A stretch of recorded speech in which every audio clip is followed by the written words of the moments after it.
veces que me pierdo en el gentío alrededor.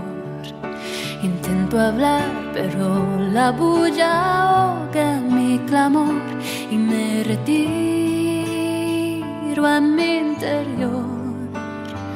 Pero Él escucha mi oración cada vez, cada preocupación, cada pequeñez, siempre puedo hallar paz con Él, puede ver mi corazón y escuchar mi oración.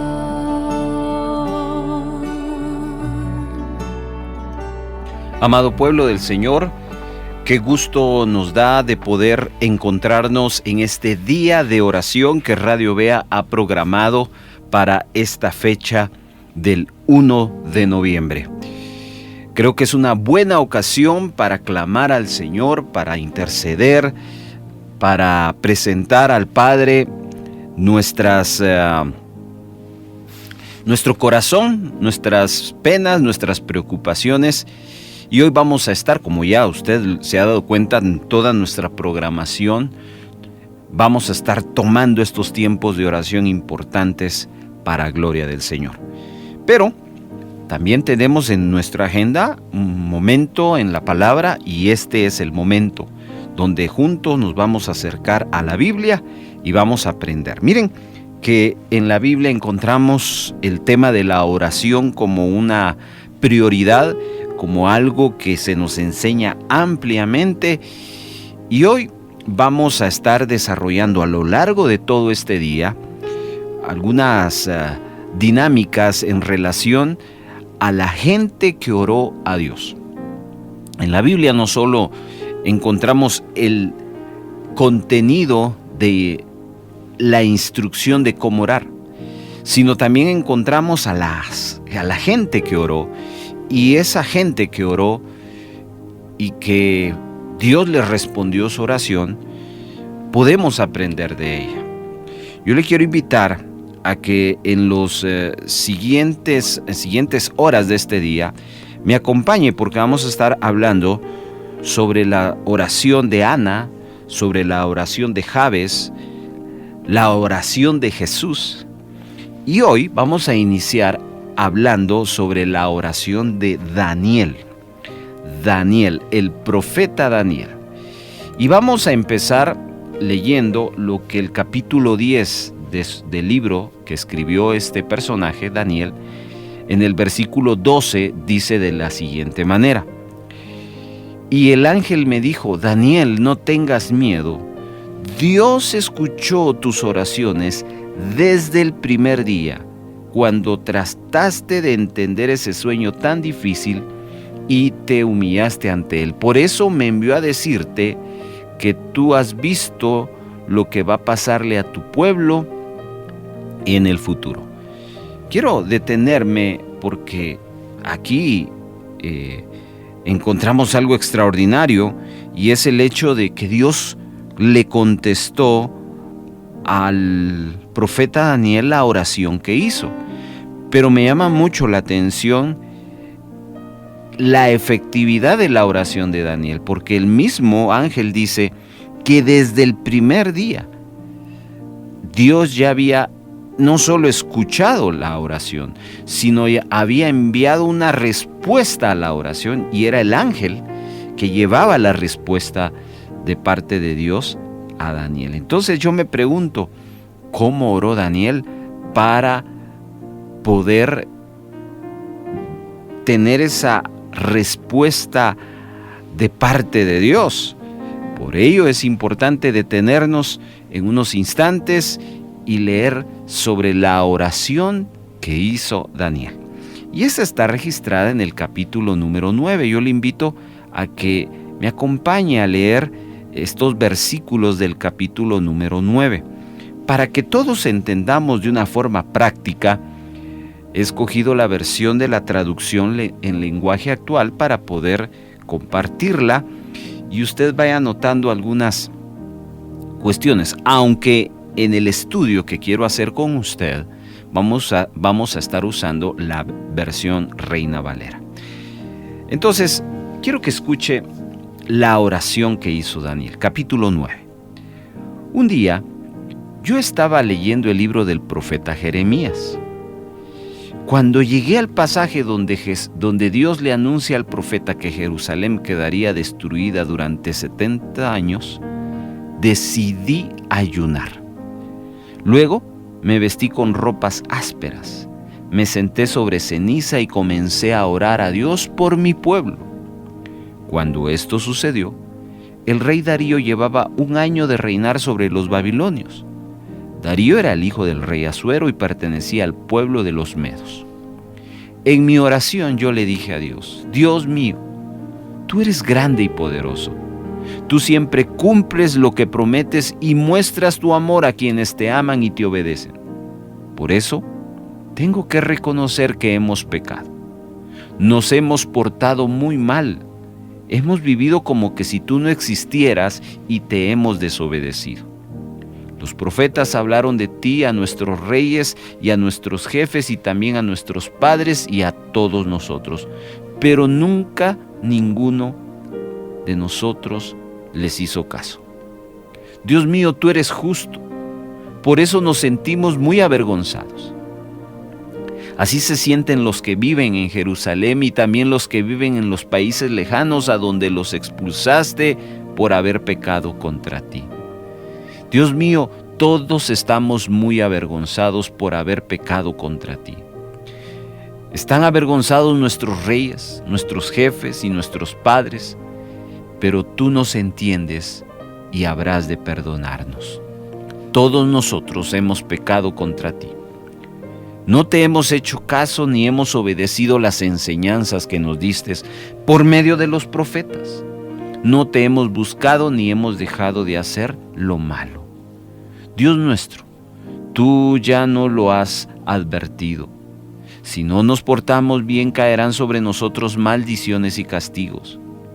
Así nos lo había enseñado Moisés, que siempre estuvo a tu servicio, y ya has cumplido lo que tú has dicho contra nosotros y nuestros gobernantes.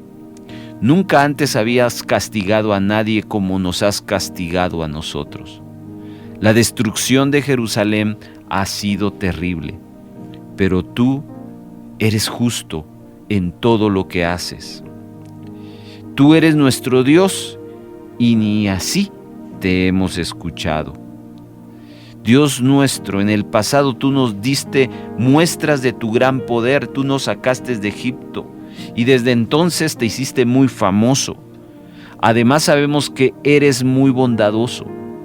Es verdad que hemos pecado y que hemos hecho lo malo, pero te rogamos que ya no te enojes contra Jerusalén.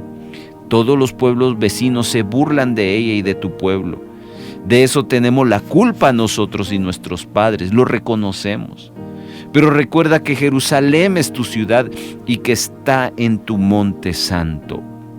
Por favor, Dios, escucha mi oración y mis ruegos por tu propio honor. Te ruego que mires la triste situación en que ha quedado tu pueblo. Te ruego que nos muestres tu amor. Escúchame, Dios mío, mira cómo ha quedado destruida la ciudad donde te adoramos. Si te pedimos esto, no es porque creamos que somos buenos ni porque creemos merecer lo que te pedimos.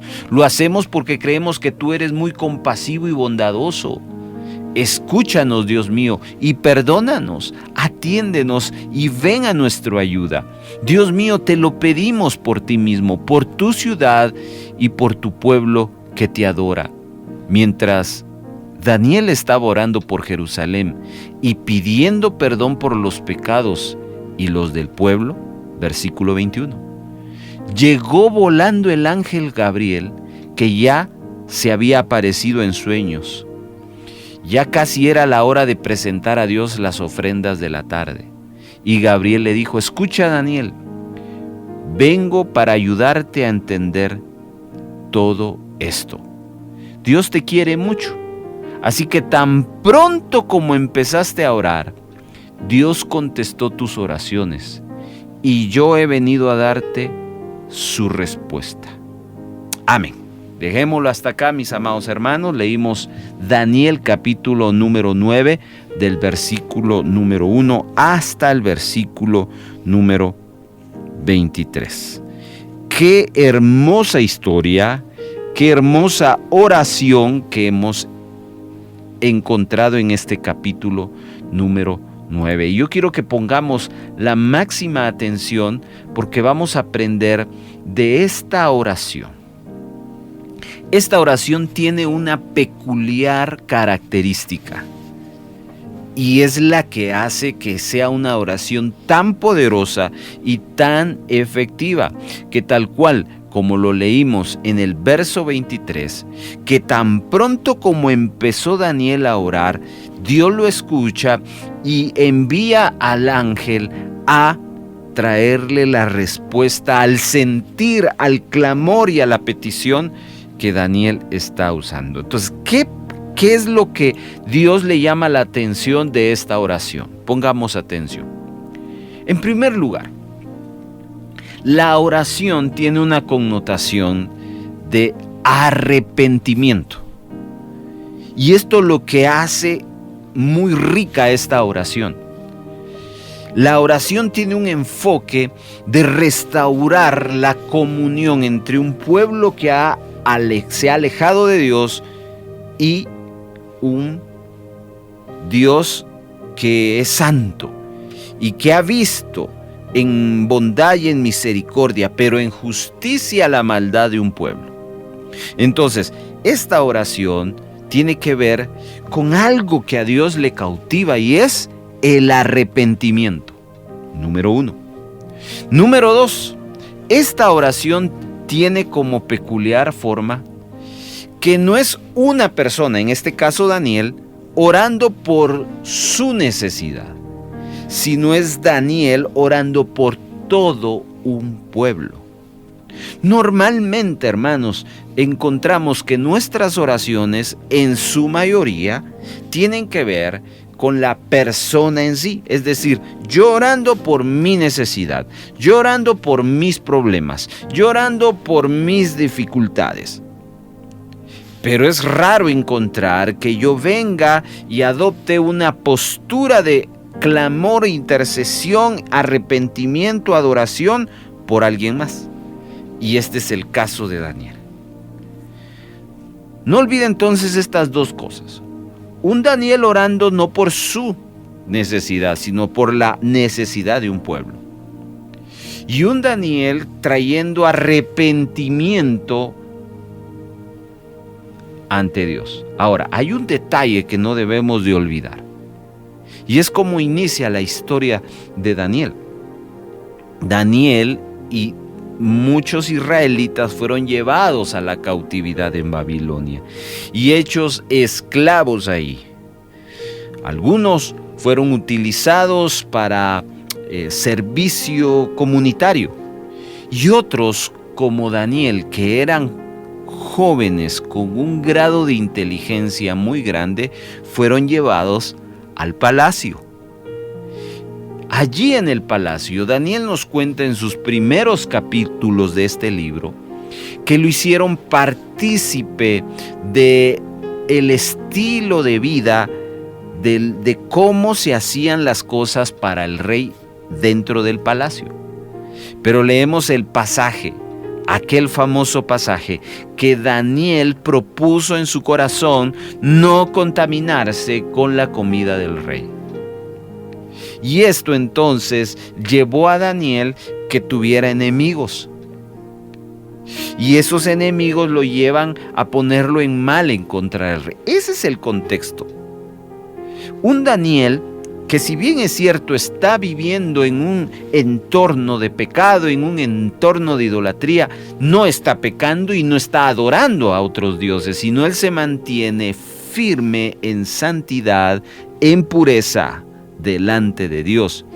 Y lo que me impresiona entonces es que Daniel está en su oración, y usted lo escuchó en la lectura que hicimos al inicio y lo puede leer en el capítulo número 9.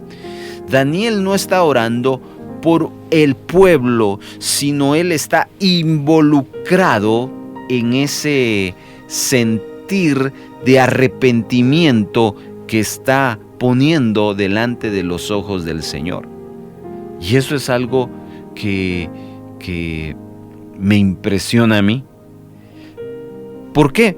Porque una cosa es que usted venga y ore diciéndole: Señor, oro por esta persona, porque esta persona está cometiendo algún pecado que no es agradable a ti. Pero que usted diga: Señor, esta persona y yo hemos pecado, esa es otra cosa. Daniel dice: hemos fallado. Él se incluye en esta intercesión. Y él se pone como cualquier buen intercesor lo hace. Por eso es que su oración es poderosa. Porque no es una oración impersonal, diciendo ellos han pecado. No, nosotros hemos pecado. Un hombre que se mantuvo en santidad, un hombre que se mantuvo en pureza, identificándose con su pueblo, identificándose y metiéndose a tal grado que él mismo se confiesa como una persona pecadora. Y no solo eso, dice el versículo 3, que volviendo su rostro a Dios, buscándole en oración, proclamó ayuno, cilicio y ceniza.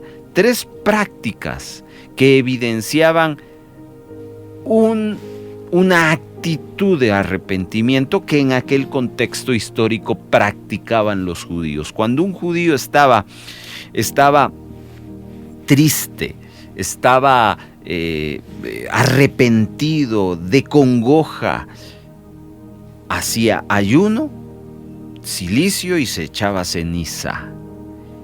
Y Daniel está haciendo esto porque él, siendo un hombre apartado del pecado, decide buscar a Dios, pero no decide estar en medio de un pueblo pecador y un Dios santo, sino él dice: yo he estado guardándome, pero lo más cercano a mi vida no es mi santidad con Dios, sino lo más cercano a mi vida es mi realidad, que yo también soy imperfecto. Y entonces él se identifica con el pueblo.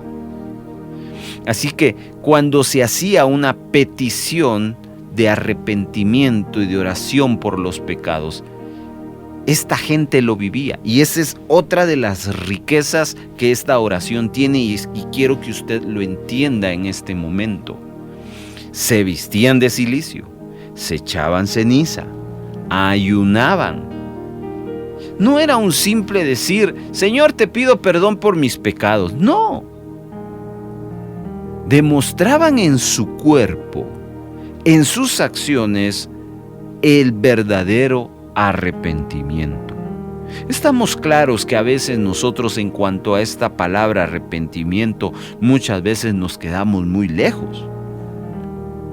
Se ha quedado demostrado que la gente que se acerca en un sentido, llamémoslo así, de tristeza por un acto cometido, lo que demuestra más es remordimiento que arrepentimiento. Si usted no sabe, la palabra arrepentimiento es una palabra que está demostrando una decisión de cambiar, una decisión de acondicionar nuestra vida, nuestro corazón, nuestra mente a una nueva forma de vivir. No es simplemente una expresión: estoy arrepentido. No. El verdadero arrepentimiento es un cambio de conducta. No se puede cambiar, querido hermano, en algo en nuestra vida si no existe un arrepentimiento, es decir, un cambio de conducta a las acciones incorrectas para volverlas a acciones correctas. Si un hombre, por ejemplo, le falla a su esposa, le trae flores, la lleva a cenar, eso no es cambio. Para cambiar, primero hay que pedir perdón, aceptar aceptar que hubo un error y después hay que modificar una conducta. Daniel no fue simplemente a pedir perdón, sino él se identifica y se echa encima el dolor que siente el pueblo. Por lo tanto, esa parte de que la gente se vestía de cilicio y rasgaba sus vestidos, demostraban: te hemos fallado, Dios, te hemos fallado, y por eso es que hacemos esto, como una autoconciencia. Y es lo que estamos viendo de Daniel en esta oración. Daniel procede a hacer un listado de las maneras en que les han fallado, y ustedes lo escucharon a lo largo de la lectura. Y esta oración provoca una de las oraciones más poderosas que Dios contesta instantáneamente. Daniel confiesa el pecado de todo un pueblo, reconociendo la necesidad de la transformación para experimentar el poder de Dios. Otra cosa que debemos resaltar de esta oración es la importancia para nosotros de saber presentarnos ante Dios en estos momentos donde nosotros venimos arrepentidos. Daniel se encuentra en medio del cautiverio de Babilonia.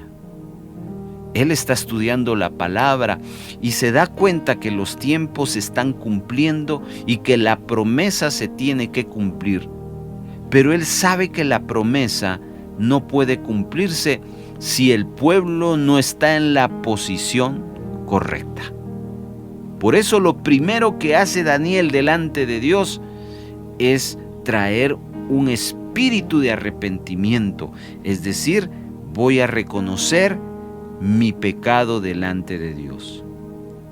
Necesitamos, mis queridos hermanos, en cada día de nuestra vida reconocer si hemos fallado, reconocerlo, traerlo. Yo no le digo a usted haga esa práctica judía de cilicio, de ayuno y de ceniza, no, porque ya no es necesario. Lo que sí puedo decirle es que Dios conoce su vida, Dios conoce su corazón, y Dios sabe si usted está siendo honesto en su oración o no está siendo honesto. Así que vemos una oración muy, pero muy honesta de parte de Daniel. Y por eso hoy me tomo ese tiempo para que usted observe. Lo próximo que hace Daniel es declarar la justicia de Dios. Cuando él dice fallamos, pero tu justicia permanece para siempre. Mire, ese reconocimiento de la justicia de Dios no es tan solo un acceso a su gracia, sino que también esa humildad de revelar nuestros errores delante de Él. Como Dios no cambia, todo lo que está a su alrededor tiene que cambiar para ajustarse a Él. Cuando nosotros vemos la justicia de Dios, nos vamos a dar cuenta dónde hemos fallado. Si no reconocemos la justicia de Dios, nunca vamos a reconocer tampoco en dónde nosotros hemos fallado, en qué parte de nuestra vida necesitamos de su gracia para los cambios que anhelamos. Y Daniel reconoce que Dios no trajo la confusión, sino es que ellos mismos las han provocado. Dice el verso 7, tuya es, Señor, la justicia y nuestra la confusión de rostro. Entonces vemos aquí la justicia de Dios, pero no alejada a querer comprar la justicia de Dios, sino la justicia de Dios muy ligada a nuestro error, a nuestra falla. porque de esa manera la justicia de Dios va a obrar, y eso hace muy enriquecedora esta oración. Otra cosa que quiero llamar su atención es que Daniel intercede por la gracia de Dios. Él dice en su oración: si hay alguien que puede y va a tener misericordia, eres tú, Señor. Eso se llama gracia. Lo único es que no te la hemos pedido. Es la oración de Daniel. Daniel lo que está diciendo es: todo lo que estamos viviendo simplemente por no reconocer que estamos mal, que tú eres justo, y por no pedirte misericordia. Querido hermano, yo tengo que decirle algo. Yo he podido encontrar personas así, personas que saben que hicieron mal, pero la relación nunca se arregla porque no han ido delante de la persona a reconocer su error y pedir perdón. Y le voy a decir cuál es la frase: yo sé que estoy mal. Y entonces se justifican.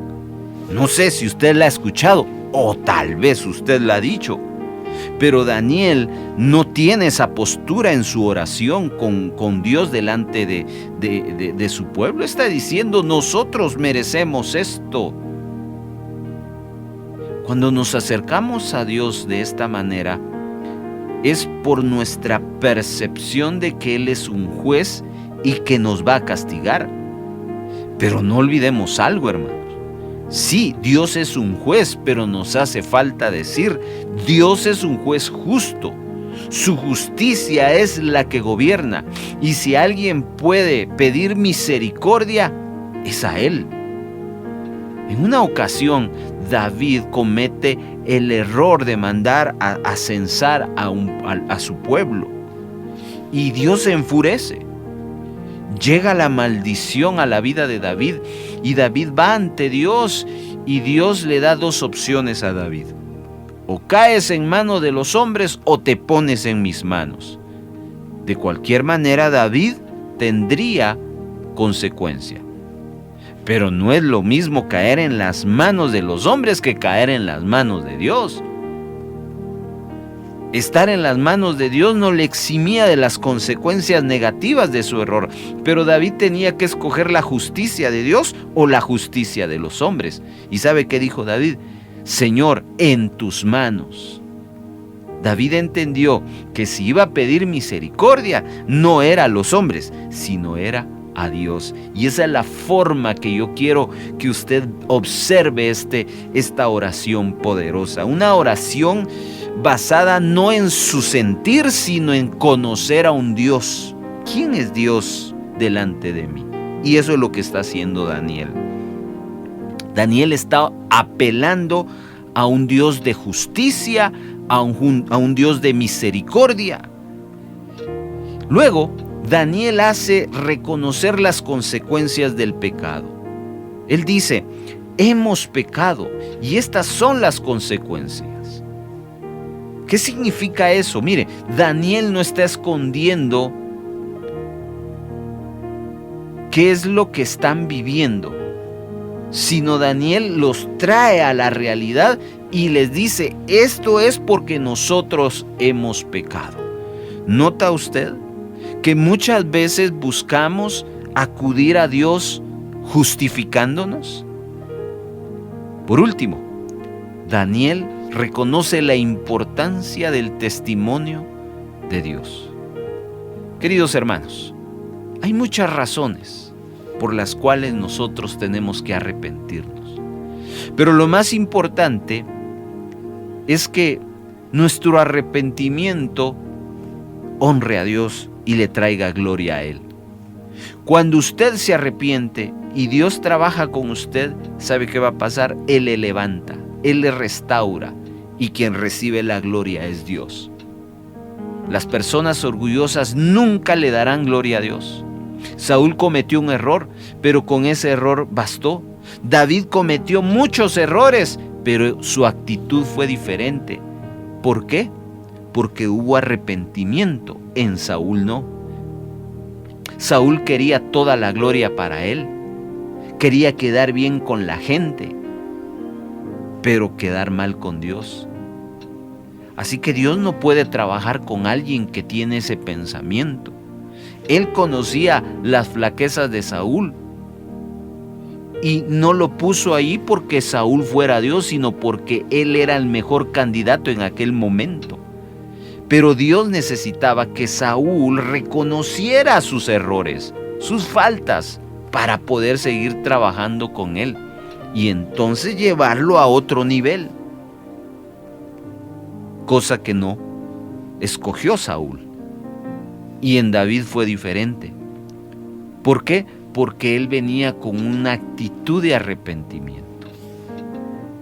Si usted ha fallado, usted reconoce su error y tras reconocer su error declara la justicia de Dios y apela a la gracia de Dios o al error que usted ha cometido. La oración de Daniel fue poderosa porque no fue basada en él, sino fue basada en el conocimiento que Daniel tenía de parte de Dios. Y no hay cosa que Dios le agrade, es un corazón humilde y arrepentido. Porque al humilde lo atiende, pero al altivo lo ve de lejos. Así dice la Escritura. Yo quiero terminar contándoles una historia. Tal vez usted no me entendió esta oración de Daniel, pero esta pequeña historia que quiero contarle ilustra de una manera práctica todo lo anterior que le dije. 2 hombres cristianos mueren y cuando ellos abren sus ojos, ambos se encuentran en un lugar. Frente a ellos un par de ángeles y un rótulo que le dice Juzgado Celestial. Así que ambos están nerviosos porque entienden de que van a ser juzgados. Uno de estos hombres en vida era médico y el otro en vida era un abogado. Así que el abogado es llamado primeramente. Él se levanta y pasa a ser juzgado. El médico se queda ahí esperando. Pasa el tiempo y el médico ve que no sale el abogado. Y eso lo pone más nervioso. Habían pasado 3 horas y a la 4ª hora sale el abogado con sus ojos llorosos y le anuncia, ve que te están esperando. El médico entra muy confundido, 4 horas, no sé qué me va a pasar. Ni bien se había sentado el abogado y limpiándose sus lágrimas, cuando el médico sale contento. No habían pasado ni 5 minutos. Y el abogado lo ve y le dice, oye, ¿qué pasó? Pues mira, yo no sé, pero cuando vi al juez justo me postré, le pedí perdón, le dije yo soy culpable, no merezco estar acá, pero si tú me perdonas, siempre te adoraré. Y él me dijo, ponte de pie, te acepto, estás perdonado. ¿Qué más puedo yo pedir? Salí con gozo y eso es lo que tengo, gozo. El abogado entendió entonces que su error al haber entrado delante de Dios fue haberse justificado constantemente. Él toda la vida vivía defendiendo a gente y él se defendió a sí mismo. El médico no se defendió, el médico reconoció su error y reconoció la autoridad de Dios. Y ese fue el secreto de la oración de Daniel. Una oración poderosa, una oración que Dios contestó casi simultáneamente, y hoy te la comparto en esta ocasión para que la consideres. ¿Quieres cambios en tu vida? ¿Quieres cambios radicales en tu forma de ser? Ora como Daniel oró. Y verás que Dios, el Dios de toda justicia y misericordia, traerá cambios grandes a tu vida. Hay veces que me pierdo en el gentío alrededor. Intento hablar, pero la bulla ahoga mi clamor y me retiro a mi interior. Pero Él escucha mi oración cada vez, cada preocupación, cada pequeñez, siempre puedo hallar paz con Él, puede ver mi corazón y escuchar mi oración.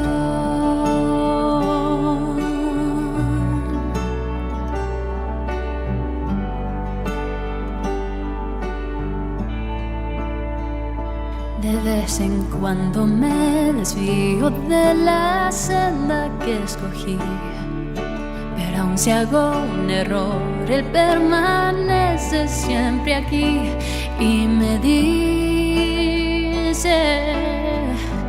ven a mí, escucha mi oración cada vez, cada preocupación, cada pequeñez, siempre puedo hallar paz con Él, que ve mi corazón y escucha mi oración.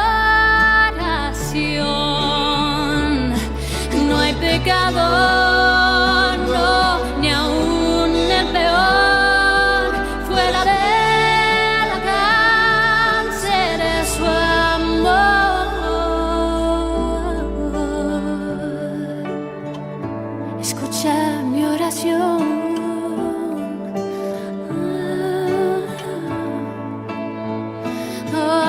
escucha mi oración cada vez, cada preocupación, cada pequeñez, siempre puedo hallar paz con Él, que ve mi corazón y escucha